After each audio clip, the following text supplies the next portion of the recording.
கிறிஸ்துவுக்குள் அன்பானவர்களே, ஆண்டவராகிய இயேசு கிறிஸ்துவின் இனிய நாமத்தில் இந்த பாடல் பிறந்த வரலாற்று நிகழ்ச்சிக்கு உங்களை அன்போடு அழைக்கிறேன். இந்த நாளிலேயும் ஒரு பாடல் பிறந்த ஒரு வரலாற்றை நாம் பார்ப்போம். சத்திய வேதமான விதை காலை மாலை விதைப்போம் எப்போதும் ஓய்வில்லாமலே. sowing in the morning, sowing the seeds of kindness, sowing in the noontide. இந்த அருமையான பாடலை எழுதியவர் நோவல்ஸ் ஷா என்கின்ற ஒரு பிரபல சுவிசேஷகர் 1874 இந்த பாடலை எழுதினார். இவர் ஒரு அமெரிக்கர், ஒரு சிறந்த வயலினிஸ்டாக இருந்தார். தன்னுடைய வயலினை வைத்து அநேக இந்த டான்ஸ் ப்ரோக்ராமில் இசைத்தார். ஆனால் ஆண்டவராகிய இயேசு கிறிஸ்துவை ஏற்றுக்கொண்டவுடன் அவர் அந்த எல்லா காரியத்தையும் விட்டுவிட்டு ஆண்டவருக்காக ஒரு சுவிசேஷகராக பணியாற்றினார். இப்பாடல் கிறிஸ்தவர்கள் அன்பு, நற்செய்தி, நன்மை ஆகியவற்றின் விதைகளை உண்மையோடு விதைத்தால் தேவன் தக்க காலத்தில் மகிழ்ச்சியான அறுவடையை அளிப்பார். இப்பாடலை எழுதிய இவர் சுவிசேஷகர் அநேக சுவிசேஷ கூட்டங்களை நடத்தினார். அந்த ஊழிய அனுபவங்களும் ஆத்துமாக்களை கிறிஸ்துவுக்குள் நடத்தும் பணியும் இப்பாடலின் கருத்தை மேலும் வலுப்படுத்துகின்றன. இந்த பாடலானது தமிழிலும் மொழிபெயர்க்கப்பட்டு பாடப்பட்டு வருகிறது. சுமார் 150 ஆண்டுகளாக உலகமெங்கும் திருச்சபைகளிலே இந்த பாடல் பாடப்படுகிறது. ஆனாலும் தமிழில் இதை மொழிபெயர்த்தவர் யார் என்று தெரியவில்லை. இந்த பாடலை எழுதிய அருமையான இந்த சுவிசேஷகர் சங்கீதம் 126 5-6 வசனங்களை தியானித்து கொண்டிருக்கும் போது அவருடைய உள்ளத்திலே இந்த பாடலை எழுதும்படியான ஒரு எண்ணம் வந்தது. கண்ணீரோடே விதைக்கிறவன் கெம்பீரத்தோடே அறுப்பார்கள். அள்ளி தூவும் விதையை சுமக்கிறவன் அழுது கொண்டு போகிறான்.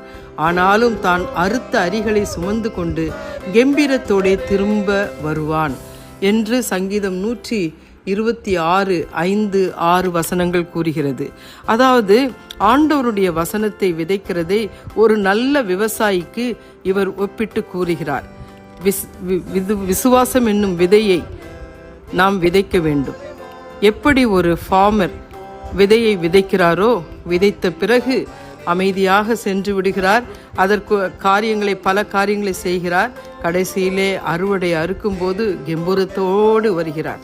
இதே போல்தான் நாமும் கூட அநேக ஆத்துமாக்களை நாம் ஆதாயம் செய்ய வேண்டும். ஆண்டவருடைய வசனத்தை அந்த உள்ளங்களிலே நாம் விதைக்க வேண்டும். வெயில் அடித்தாலும் மழை பெய்தாலும் எந்த சூழ்நிலையிலும் ஆண்டவருடைய வசனத்தை நாம் கூற வேண்டும். கவலை, விசாரம், கஷ்ட நஷ்டத்தோடு விதைத்தாலும் கூட இந்த வேலையை நாம் விடக்கூடாது. ஆண்டவருடைய வருகை மிக சமீபமாய் இருப்பதினாலே நாம் ஆண்டவருடைய வார்த்தையை அநேக மக்களுக்கு நாம் கூறும்படியாய், ஒரு தனித்தாள் ஊழியமாய் நாம் செய்யும்படியாய் ஆண்டவருடைய கரத்திலே நம்மை ஒப்பு கொடுப்போம். அந்த சுவிசேஷகர் நோவல்ஸ் ஷா என்பவர் அநேக ஆத்துமாக்களை ஆதாயம் செய்தார். அவருடைய ஊழியத்தின் அடிப்படையே இந்த வசனத்தை விதைக்கிறது தான். எனவே நாமும் கூட இந்த பாடலை அந்த உணர்வோடு பாடுவோம். அந்த வேத வசனமாகிய விதைகளை விதைப்போம். அரிக்கொட்டோடே ஆண்டவருடைய சமூகத்திலே நாம் வருவோம்.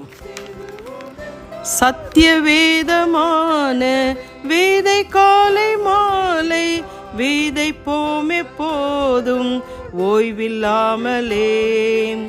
அறு பின்னர் காலம் ஏதை நோக்குவோமே, சேருவோம் எல்லோரும் அரிக்கட்டோடே. சேருவோம் எல்லோரும் அரிக்கட்டோடே. அரிக்கட்டோடே அரிக்கட்டோடே சேருவோம் எல்லோரும் அரிக்கட்டோடே. Going forth with weeping, sowing for the Master, though the loss sustained our spirit often grieves. When our weeping's over, He will bless us welcome. We shall come rejoicing, bringing in the sheaves, bringing in the sheaves, bringing in the sheaves. we shall come rejoicing, bringing in the sheaves. அரிக்கட்டோடே அரிக்கட்டோடே சேருவோம் எல்லோரும் அரிக்கட்டோடே. ஆம், நாம் அனைவரும் ஆண்டவருடைய சமூகத்திலே அரிக்கட்டோடே சேருவோம். வசனமாம் விதையை விதைப்போம், நல்ல அறுவடையை அறுப்போம்.